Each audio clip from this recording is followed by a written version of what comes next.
During pregnancy, your body builds an entirely new organ from scratch. It didn't exist before conception. It won't exist after birth. It has its own blood supply, its own hormones, and its own immune system. It keeps your baby alive for 9 months, controls your entire hormonal system, and then delivers itself after your baby is born. It's called a placenta. Without it functioning correctly, no amount of good diet or good sleep keeps a pregnancy going.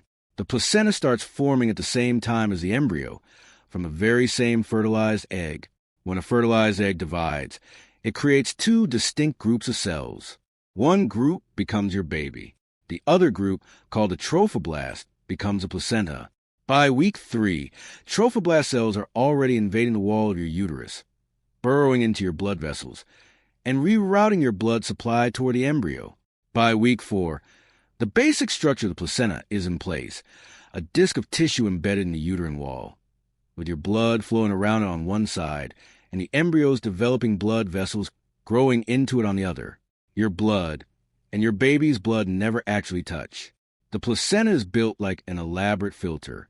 On your side, your blood flows into a space called the intervillous space, essentially a lake of maternal blood inside the placenta. On the baby's side, thousands of tiny finger-like projections called villi hang into that lake. Your baby's blood flows through the inside of those villi. Oxygen and nutrients from your blood pass through the thin walls of the villi into your baby's blood. Waste products from your baby pass the other direction into your blood, where your kidneys and lungs process and remove them. Everything your baby needs crosses through that membrane, and none of the actual blood ever crosses. The whole system is designed so that 2 separate circulatory systems can share resources without ever merging. It's one of the most elegant biological engineering solutions that exists.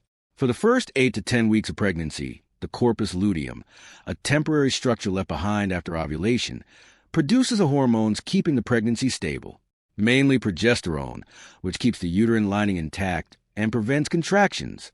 But the corpus luteum was never meant to last. By week 10 to 12, the placenta is developed enough to take over hormone production entirely. It effectively stages a corporate takeover, stepping in, producing its own progesterone and estrogen, and letting the corpus luteum quietly shut down. This handover is called the luteoplacental shift, and it's why morning sickness often eases around week 12. The hormonal environment stabilizes once the placenta is fully in charge. From this point, the placenta doesn't just support the pregnancy. It runs it. It controls your estrogen, your progesterone, your cortisol, your blood sugar regulation. It produces a hormone called human placental lactogen that changes how your body metabolizes food, diverting more glucose toward the baby. It produces relaxin, which loosens your joints and ligaments. It produces the hormones that will eventually trigger labor. One organ, managing your entire endocrine system. For 7 months, people think of the placenta as a filter. That's accurate, but incomplete. Here's the full list of what it's doing every day of your pregnancy. It transfers oxygen from your blood to your baby's blood, continuously, 24 hours a day. A drop in placental blood flow for even a short period affects the baby's oxygen supply almost immediately. It transfers glucose, amino acids, fatty acids, vitamins, and minerals. Everything the baby needs to build every cell, tissue, and organ will ever have. It removes carbon dioxide and waste products from the baby's blood, acting as the baby's lungs and kidneys simultaneously, since the baby's own lungs and kidneys don't function fully until after birth. It transfers antibodies from your immune system to the baby, particularly in the 3rd trimester.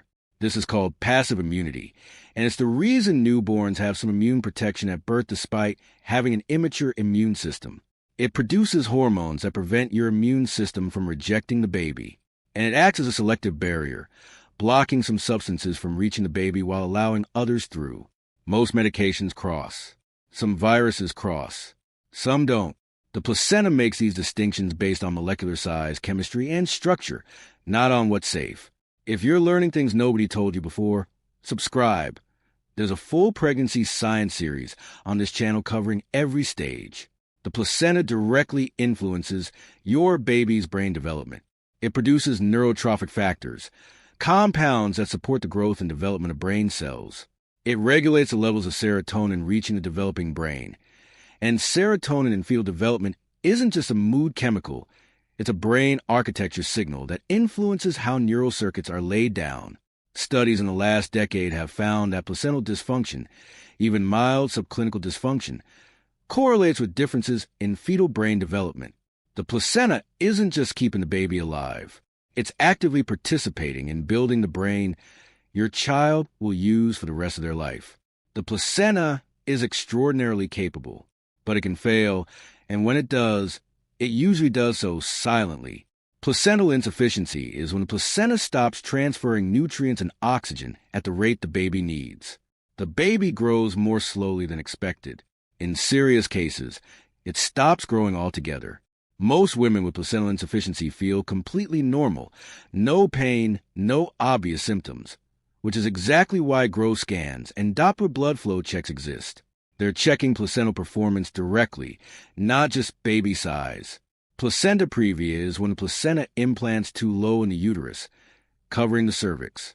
This is picked up on the anatomy scan at week 18 to 22. Most cases resolve as the uterus grows and the placenta moves upward. Some don't, and those require a planned cesarean because of vaginal delivery with the placenta covering the exit isn't possible. Placental abruption is when the placenta partially or fully separates from the uterine wall before delivery. This cuts off the baby's oxygen supply and causes significant maternal bleeding. It's an emergency. The warning signs are sudden severe abdominal pain, heavy bleeding, or a sudden change in fetal movement. Any of these mean call 999 immediately, not in the morning. Now, do not attempt to drive yourself to the hospital. One of the least discussed facts about the placenta is that it ages. It is the only organ built with an explicit expiration date. It was engineered with a lifespan designed for a standard pregnancy. As you reach your due date, the placenta naturally reaches full maturity. As it ages, its efficiency gradually declines, which is one of the biological reasons post-term pregnancies beyond 42 weeks carry increased monitoring requirements. The placenta simply wasn't designed to keep performing indefinitely. It was built for exactly as long as it's needed. Then it hands over. After your baby is born, the uterus continues contracting.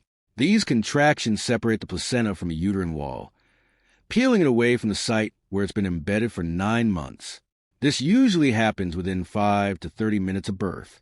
In most UK and Canadian hospitals, you'll be offered drug to speed this process and reduce the risk of hemorrhage. This is called active management of the third stage. You can decline and wait for the placenta to deliver naturally, called physiological management, but active management significantly reduces the risk of heavy bleeding.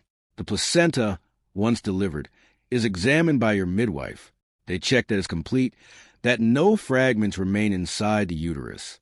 Retained placenta fragments are one of the more common causes of postpartum infection and bleeding. A complete placenta means the uterus can begin closing off those blood vessels and starting its recovery. The organ that took 40 weeks to build leaves in under 30 minutes.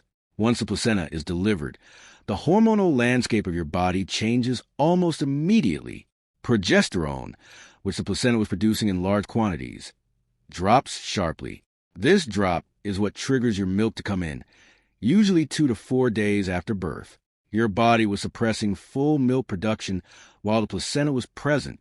The moment it's gone, prolactin, the milk hormone, takes over. The sharp drop in placenta-produced estrogen and progesterone is also closely linked to the emotional vulnerability many women feel in the first days postpartum, sometimes called the baby blues. It's not weakness. It's a hormonal cliff edge triggered by the sudden loss of an organ that was managing your entire endocrine system the day before. Understanding that doesn't make it easier, but it makes it make sense. The placenta does all of this without a single instruction from you. Every growth scan, every Doppler check, every fundal height measurement your midwife takes is, at least in part, checking whether this organ is still doing its job properly. Because when it is, everything else follows.